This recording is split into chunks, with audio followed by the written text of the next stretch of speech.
Assalamualaikum warahmatullahi wabarakatuh, saudara-saudara Waalaikumsalam sekalian. warahmatullahi wabarakatuh. Mumpung kita lagi bersama beliau yang Priambodo atau yang Supriyadi Peta atau yang sekarang namanya adalah yang Warisyono. Warisyono itu adalah warisan Bung Karno. Kita akan bertanya tentang sejarah Romusa atau terjadi pemberontakan yang dilakukan oleh Yang Supriyadi terhadap gurunya. Beliau mengatakan Jepang itu guru saya, tapi melihat kebiadaban yang dilakukan oleh tentara-tentara Jepang sehingga Yang Supriyadi melakukan pemberontakan demi kemanusiaan. Mumpung beliau ada di sini, kita bertanya tentang sejarah Romusa itu sendiri. Assalamualaikum, Yang. Waalaikumsalam warahmatullahi Jadi alhamdulillah nih Yang Supriyadi masih di umur yang 120 tahun ini beliau masih sehat dengan indera yang alhamdulillah masih sangat sempurna. Semoga selalu sehat, panjang umur yang barokah. Yang coba cerita sejak jenengan setelah dilatih menjadi tentara Jepang. Oh begitu. Ya, pada waktu saya menceritakan masalah corona dulu ya. Oke. Nah, corona dalam masa penjajahan Belanda ya. Masa penjajahan Belanda, gunung sini ada gunung yang berapi, Gunung Kelut. Ya, Gunung Kelut antara Blitar dan Kediri. Tapi dulu itu sempat jadi rebutan antara Blitar dan Kediri. Setelah itu termasuk anak saya ini ke Jakarta, bahwa ini sudah menjadi milik Blitar. Ada nyanyian Gunung Kelut kan ngayomi ya. Itu pada di Selasa Kliwon tanggal 18, bulannya lupa saya, nggak salah bulan puasa itu tahun 1918. Oke. Gunung Kelut itu meledos.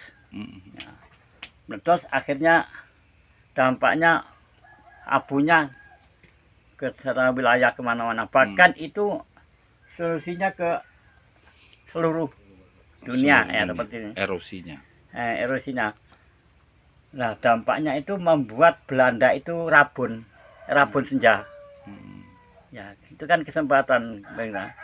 Pokoknya kalau sudah matahari condong ke barat, Belanda itu sudah kurang lah. Penglihatannya. Karya enak aja nyuduk airplane. Karya enak nyuduk dengan bambu runcing. Nah itulah.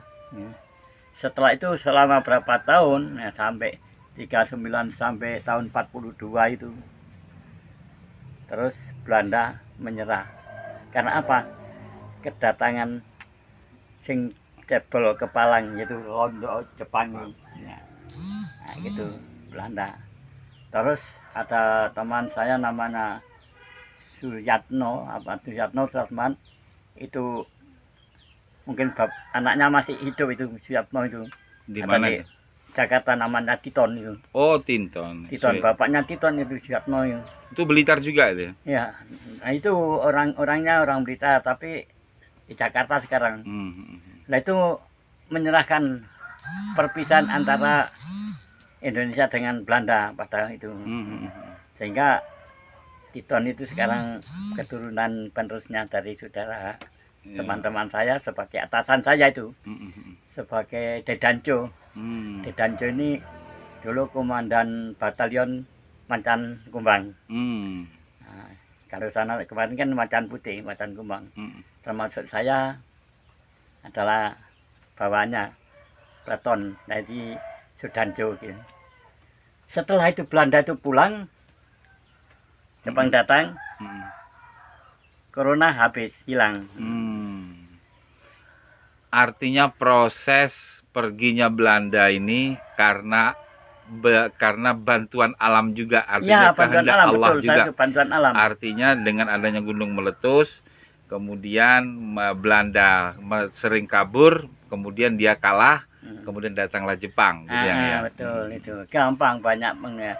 Kita kan cuma senjata bambu runcing tok.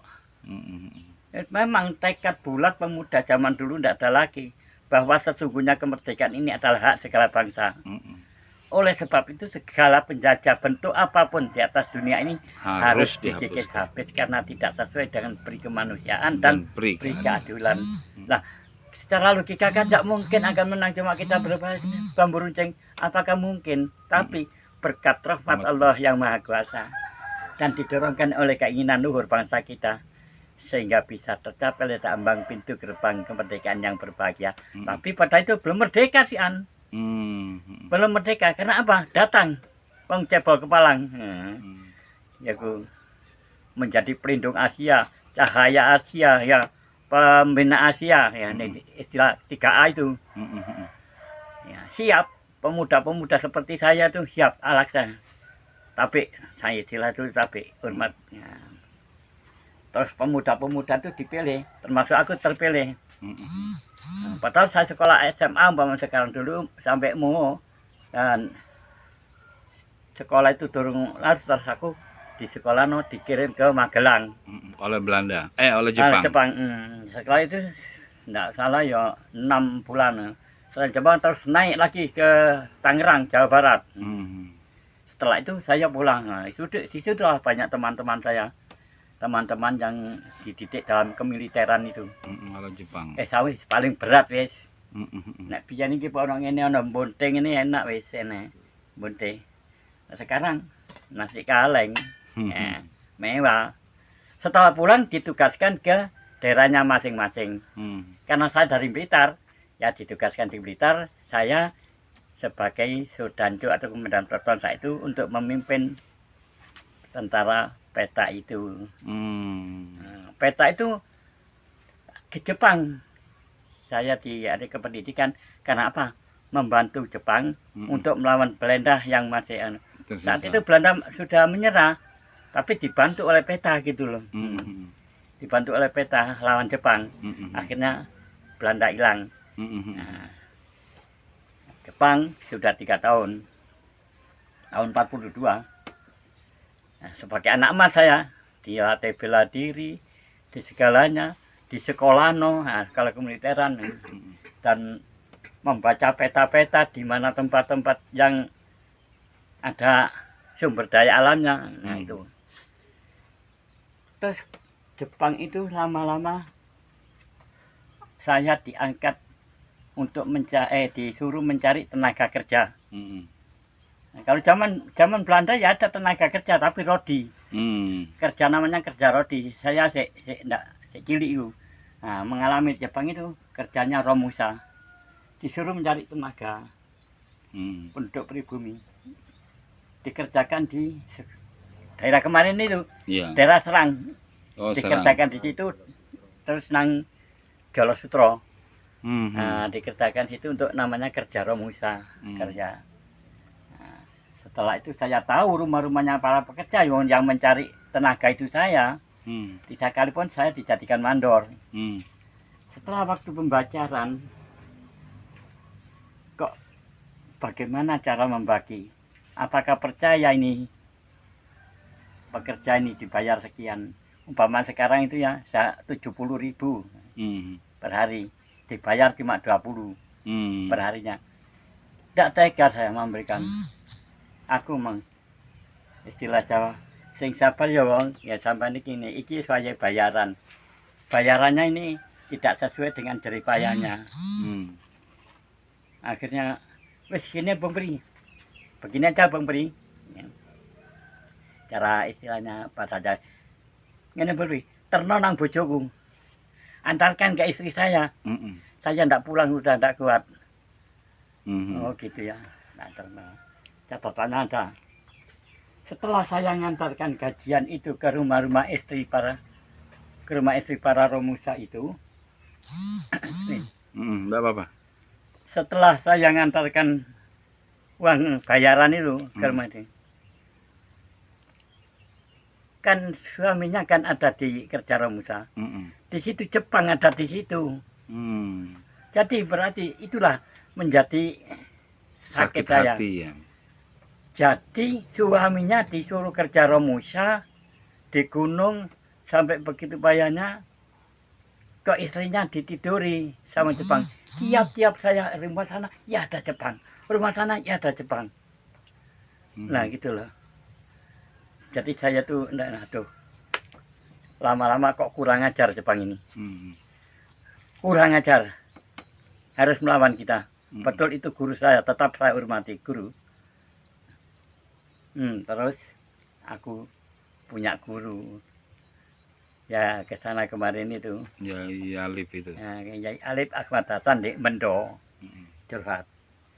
Ojo ke susu sih, suruh tunggu 6 bulan. Tak gembleng sih. Diberi ilmu-ilmu saya gitu. Ya itu setelah 6 bulan saya pun juga nagih. Bagaimana ya? Tunggu seminggu lagi. Sik tunggu mana? Akhirnya aku ke Bung Karno. Ke Bung Karno. Kita harus berontak aja, Bung. Pikir dulu, Bri. Tentara kita mana? Sedang Jepang banyak. Cuma sedikit. Tunggu dampaknya. Sabar, Bung. Kalau Bung tidak setuju berarti sampean mihak Jepang. Sudah aku bilang, wes karep-karepmu karena terserah kamu. Itu demi keselamatanmu. Akhirnya aku menghubungi teman-teman main yang di Trenggalek, yang di Kediri, yang di Tulungagung, tak hubungi. Ya, dulu itu saya punya namanya punya senjata. Senjata namanya senjata kantong macan. Nah, ini. Kalau sudah gini nih ya, kita semedi. Kita menuju Tulungagung. Melek sudah di Tulungagung. Menghubungi teman, akhirnya berontak. Pas tanggal 14 aku ditunggu.